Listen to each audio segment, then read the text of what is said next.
अस्सलाम वालेकुम। पाकिस्तान में बहुत सारे लोगों के कार्ड्स जो हैं वो ब्लॉक हो रहे हैं और वो भी सिर्फ़ शक की बुनियाद पे, उनको कोई नोटिस नहीं मिलता। उनके बैंक अकाउंट्स जो हैं वो ब्लॉक हो जाते हैं, बंद हो जाते हैं, वो यूज़ नहीं कर सकते, गाड़ी जो है वो ट्रांसफ़र नहीं कर सकते, प्रॉपर्टीज़ जो है वो परचेज़ नहीं कर सकते, सेल आउट नहीं कर सकते।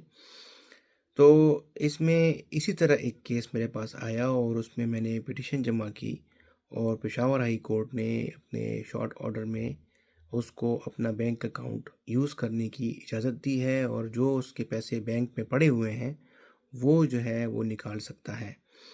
तो अदालत ने ये कहा कि अगर वो एंटी मनी लॉन्ड्रिंग में इन्वॉल्व नहीं है, अगर वो किसी जुर्म में इन्वॉल्व नहीं है, तो वो अपनी जो अमाउंट है वो यूज़ कर सकता है और वो निकाल भी सकता है। तो ये अभी शॉर्ट ऑर्डर आया है और इसी तरह बहुत सारे लोगों के मसले हैं। तो पहले जो है वो अपने बैंक को स्टेट बैंक को आप बाकायदा दरख्वास्त दे सकते हैं और फिर भी आपका मसला हल ना हो तो अदालत से रजू कर सकते हैं। Thank you.